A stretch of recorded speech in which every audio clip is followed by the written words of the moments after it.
Bonjour à tous. Bonjour, nous allons vous présenter la première émission de web radio de l'année. Voici le sommaire. Tout d'abord, Faustin et moi-même, nous allons vous présenter la rubrique sport avec le Quidditch. Ensuite, Martin, dans la rubrique culture, va vous présenter les Marvel. Ensuite, un grand groupe composé de Lenny, toi Raphaël, Michael qui est absent, moi-même et Prosper vont vous présenter la rubrique littérature avec les mangas, dont Death Note, la BD, La Guerre des Lulu, et romans, Les 10 petits nègres de Agatha Christie. Ensuite, Arcadie et Lucas vont vous présenter la rubrique jeux vidéo, donc ils vont vous présenter Minecraft. Et ensuite Léo qui va vous présenter choisir son ordinateur. Ensuite, Louis et Raphaël vont vous présenter la partie auto et vont vous présenter la marque BMW. Et maintenant, voici Faustin et toi, Adrien, pour le sport, le Quidditch.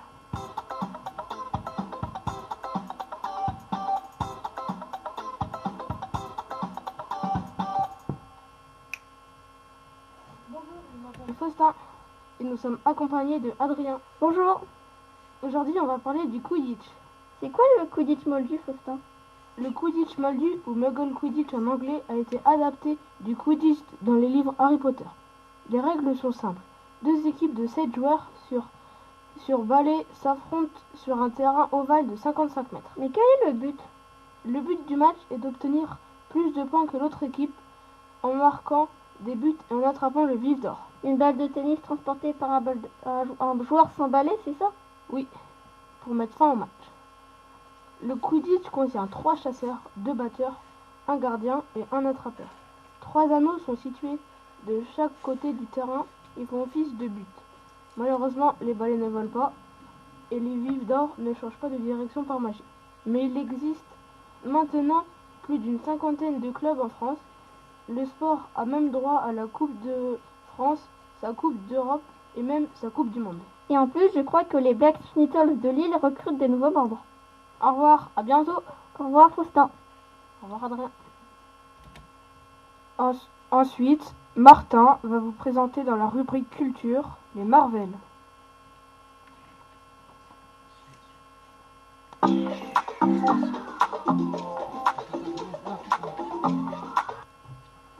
Bonjour, c'est Martin.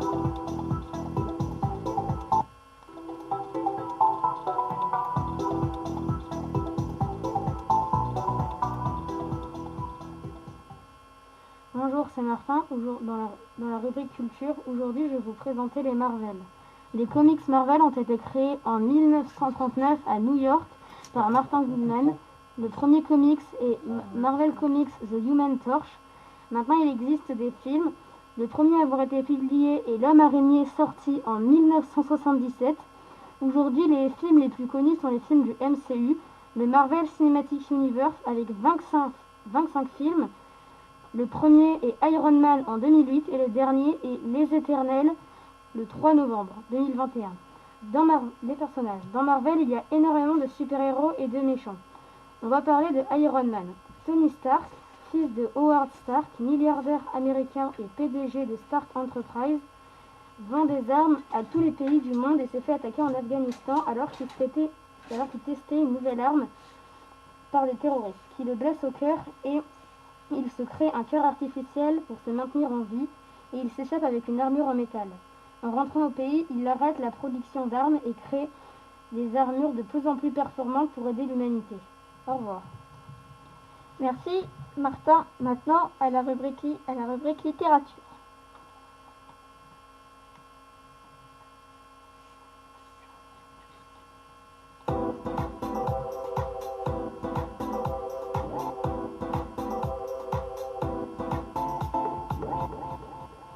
Bonjour à tous, je suis Adam et je serai le présentateur de cette rubrique tout au long de l'année.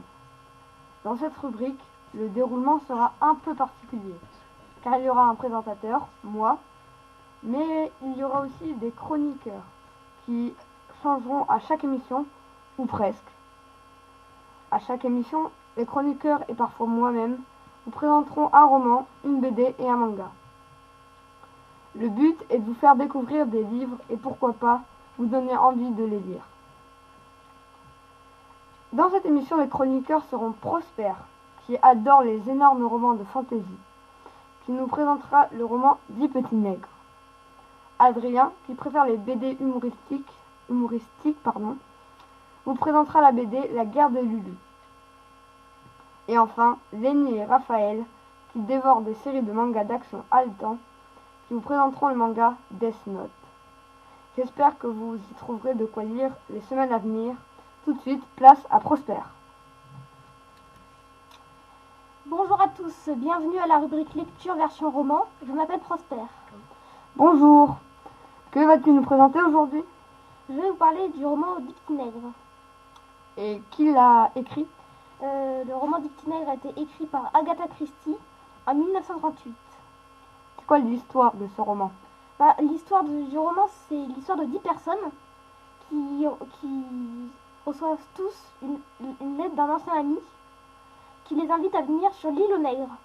Mais une fois arrivés sur place, il y aura une comptine qui les mènera tous à leur perte. Et peux-tu me réciter la comptine? Bien sûr. 10 petits nègres s'enfuirent dîner. L'un d'eux but à s'en étrangler. Il ne resta plus que 9. 9 petits nègres se couchèrent à minuit. L'un d'eux à jamais s'endormi. Il ne resta plus que 8. 8 petits nègres voyagèrent dans le devon, étaient allés. L'un d'eux voulut y rester. Il ne resta plus que 7, etc., etc. Quelle est l'utilité de cette comptine dans l'histoire? Dans le livre, les personnages, à chaque fois qu'il y en a un qui meurt, il est tué sur le thème de la comptine. Peux-tu nous donner par exemple un exemple? Bien sûr. Par exemple, pour le premier, il se fait empoisonner, comme pour un étranglement. Et je crois que le nom du livre a changé depuis. Oui, bien sûr, le nom a changé. Avant, le livre s'appelait 10 petits nègres, mais maintenant, il est traduit avec le titre Ils étaient 10. Mais pourquoi ce changement? Ce changement, c'est le gouvernement qui l'a décidé. Il trouvait que le titre 10 petits nègres faisait trop raciste. Et tu as un avis sur ce livre? Est-ce que tu le conseilles à certaines personnes? Je le conseille, il est formidable. On ne s'attend pas du tout à la fin. Vraiment, que de suspense. C'est vraiment très bien, je le conseille. Merci Prosper, au revoir. Au revoir. Maintenant, c'est à Adrien. Bonjour à tous. Bonjour. Alors, je suis Adrien, je me suis déjà présenté, et Adam aussi tu t'es déjà présenté, donc c'est bon quoi. Oui, donc c'est la guerre de Lulu que tu vas nous présenter. Oui, aujourd'hui, nous allons vous présenter une BD qui s'appelle La guerre des Lulu. Nous connaissons donc le titre de cette BD, mais quels sont les auteurs et son éditeur? Alors, des auteurs, La guerre des Lulu, elle en a plein. Régis Sautière, qui est le scénariste, Hardock et Damien Culivière, les dessinateurs, et l'éditeur est Casterman. D'accord. Et de quoi ça parle? Ça raconte l'histoire de 4 enfants, Lucien, Luigi, Ludwig et Lucas, pendant la Première Guerre mondiale. Ils vivent dans un pensionnat. Un jour, alors qu'ils fuguaient pour aller jouer, ils ont retrouvé le village vide à cause de l'arrivée des Allemands. Au bout d'un moment, ils rencontrent une fille qui s'appelle Lucie. Ensemble, ils vont vivre plein d'aventures durant la guerre. Très bien. Il y a combien de volumes? Alors, la collection, il y en a plein. Le tome 1, c'est 1914, La maison des enfants trouvés. Le tome 2, 1915, Hans. Le tome 3, 1916, Le tas de briques. Tome 4, 1917, La déchirure. Tome 5, 1918, Le der des der. Tome 6, Lucien. Après, il y a un autre tome qui s'appelle La perspective Luigi, qui est le 1. Un autre tome encore qui s'appelle La perspective Luigi, tome 2, et tome 7, Luigi. À venir, il y aura Luigi, Lucas et Lucie. En plus, ils sont tous disponibles au CDI, sauf le 7. Et est-ce que tu as un avis sur cette BD? J'aime beaucoup le dessin et l'histoire, mais certains épisodes deviennent ennuyeux, surtout dans la perspective Luigi. Moi personnellement, je trouve cette série très intéressante car elle nous apprend ce qu'il s'est passé lors de la Première Guerre mondiale. On s'identifie facilement aux personnages et c'est une aventure pleine de péripéties, pardon. Les autres BD annexes sont aussi très intéressantes, mais ça n'a pas la même saveur que les 5 originaux. Sinon, j'adore. Et j'ai quelques notes. Raphaël nous donne une note de 18 sur 20, Louis de 17 sur 20 et Faustin nous donne une note de 19,9 sur 20. Merci Adrien pour cette présentation qui va donner, j'en suis sûre, envie de lire cette super série. Merci Adam et à la prochaine émission. Enfin, la partie manga avec Lenny et Raphaël. Bonjour, aujourd'hui je vais vous présenter le manga Death Note qui a été réalisé par... Enfin, le dessinateur a été Obata Takeshi et le scénariste c'est Oba Tsugumi. Light Yagami est un jeune homme brillant de 17 ans, fils du chef de la cellule d'enquête de la police. Il découvre un étrange carnet qui se révèle être le livre d'un dieu de la mort, Ryuk. Ce carnet très spécial permet de tuer toute personne dont on écrit le nom et en connaissance de son visage. La confrontation entre Light et un brillant inspecteur nommé L commence, dans une guerre psychologique entre ces deux génies. Ensuite, notre avis est très positif car nous avons vraiment adoré ce manga qui est plein de suspense et d'émotions. Nous vous le conseillons donc très fortement. Nous mettons la note de 19 sur 20. Nous avons interrogé des gens qui l'avaient lu et les avis sont très positifs. Nous avons eu des notes comme 18 sur 20 et 19 sur 20. Ou des avis comme Death Note c'est trop bien. Voilà pour notre chronique, merci de votre écoute. Et la série entière est au CDI donc n'hésitez pas à l'emprunter. Merci à vous tous et j'espère que les auditeurs auront envie de lire tous les livres que vous nous avez proposés. Et surtout n'oubliez pas, une journée sans lire est une journée perdue. Alors lisez, lisez, lisez et à très vite. Une petite pause musicale et après on reprend.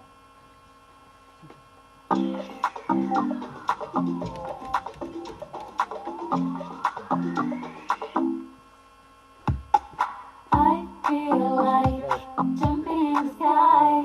Since I met you, I wanted to be mine. I feel like jumping in the sky. If my new fashion dragon came. Romantic love is not an emotion, it's a drive. It is a craving.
Et maintenant, après cette pause musicale, voici le duo Arcadie et Lucas qui vont vous présenter dans la rubrique jeux vidéo Minecraft, suivi de Léo qui va vous présenter comment choisir son ordinateur.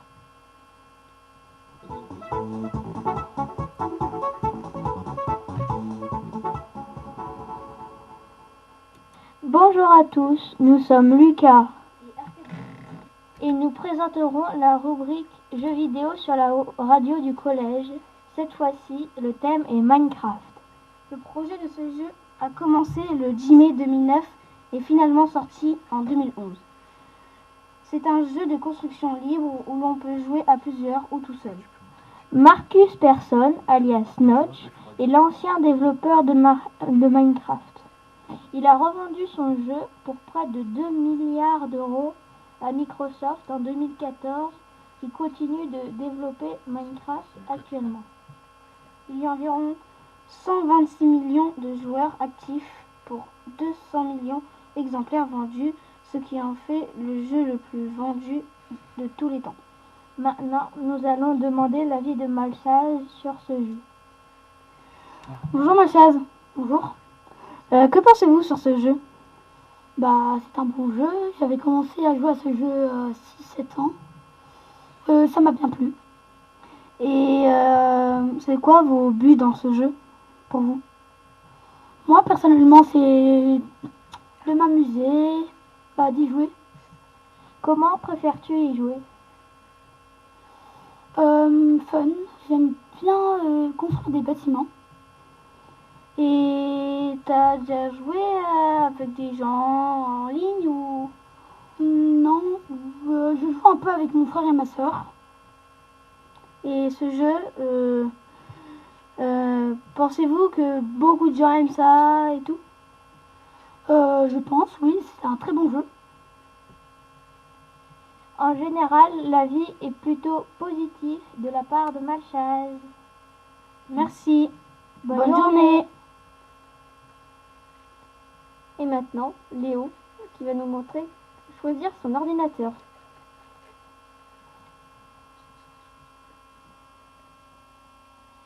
Bonjour, bienvenue dans cette chronique. Aujourd'hui, je vais vous présenter choisir son ordinateur fixe ou portable. Quel ordinateur fixe? Quelles caractéristiques? À l'heure actuelle, le prix des composantes d'ordinateurs ont largement augmenté. Depuis le confinement, une augmentation de 13% sur tous les ordinateurs. Par exemple, une marque de vente d'ordinateurs a augmenté son nombre de ventes par 5. Oui, par 5, c'est énorme. Alors quel est le plus intéressant? PC portable ou fixe? Un ordinateur portable coûtera plus cher qu'un PC fixe. La réponse est simple. Des composants petits sont soit chers, soit pas très performants. Nous en avons comparé deux. Un portable à plus de 1400 € et un fixe à 900 € avec les mêmes caractéristiques. Constat. Un ordinateur portable sera très pratique quand on doit par exemple aller travailler, mais il coûtera plus cher. Après, c'est vraiment bien, moi j'en ai un. Un ordinateur fixe, ça coûtera un peu moins cher. Ça sera par contre inconvénient pour le déplacer, c'est assez compliqué. Quel élément choisir pour différents ordinateurs? Pour un ordinateur portable de travail, un processeur de la marque Intel. Qu'est-ce qu'est un processeur vraiment? Un processeur est celui qui va gérer votre ordinateur. Il va lancer les documents, applications. C'est un peu le plus important. Le stockage, je vous conseille un SSD. C'est un stockage rapide, c'est digital, donc ça va beaucoup plus vite. Pour la carte graphique, une carte graphique, c'est quoi vraiment? Une carte graphique, c'est ce qui va permettre les couleurs, l'affichage 2D ou 3D. Une carte de la marque Radeon ou Nvidia sont très bien. Donc, pour un ordinateur fixe, pour plutôt jouer aux jeux vidéo, lancer mieux, je vous conseille plutôt un Intel ou un Ryzen pareil. Donc comme déjà expliqué un peu plus haut, c'est ce qui va un peu gérer votre ordinateur. Après, ça dépend vraiment quel jeu vous pouvez lancer. Soit un Ryzen 7 ou Ryzen 9, ou un Intel 7 ou un Intel 9. Un stockage, je vous conseille pareil, un SSD, comme ça vos jeux tourneront plus vite quand vous essayerez de les lancer. Pour les cartes graphiques, alors cette fois, je vous conseille plutôt de vous tourner chez Nvidia. Ils ont une très bonne carte graphique pour du jeu vidéo un peu plus poussé. Une RTX 3090 c'est très bien. Pour comme avant du Minecraft c'est très bien. Et pour des jeux vraiment plus performants, une RTX 3060 même si ça va coûter beaucoup plus cher avec les ruptures de stock. Une GTX si vous jouez pas vraiment des jeux très performants ou pour tester. Que choisir? PC fixe déjà monté ou le monter soi-même? Un PC à 2399 € avec quelques recherches, on a pu trouver la même composition à 2121,31 €. On pense que d'autres composants sont un peu cachés, mais on voit que c'est un peu mieux de le créer nous-mêmes. Après, faut avoir les compétences. On n'a pas tous les mêmes compétences en montage de PC. En tout cas, je vous remercie d'avoir écouté cette chronique. C'était Léo pour la rubrique Tech et aussi malheureusement Erwan qui a quitté la rédaction, enfin qui a quitté Web Radio, mais qui m'a aidé pour la rédaction. Au revoir. Et maintenant, Louis et Raphaël et leur rubrique auto qui vont nous présenter la marque BM.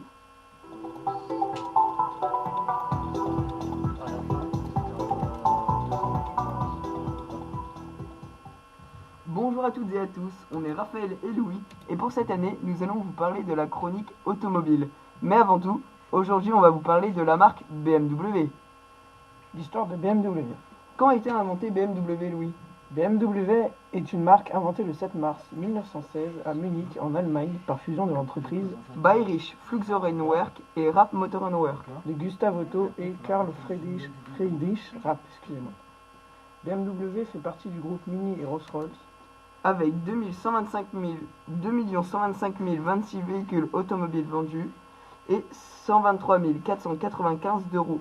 On peut dire que BMW est une marque qui est très connue dans le monde de l'automobile. On connaît surtout BMW pour ses modèles mythiques tels que les E30 et leur présence dans les films James Bond avec la série 7 et la Z8. BMW a rejoint officiellement le monde de la Formule 1 en 1982 comme la Sauber C24B. BMW est aussi une grande marque connue dans le monde de l'automobile sportive. Quel type de voiture fait BMW, Louis? BMW a sorti des voitures pour le confort de conduite comme la série 3, des SUV comme la série X, des voitures de sport comme la série M, des voitures de luxe comme la série 8, mais aussi des voitures électriques faites pour la ville pour se garer sur des petites places de parking comme la i3.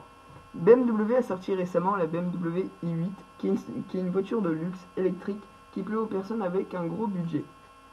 Et voilà, merci. D'avoir écouté cette chronique sur l'automobile.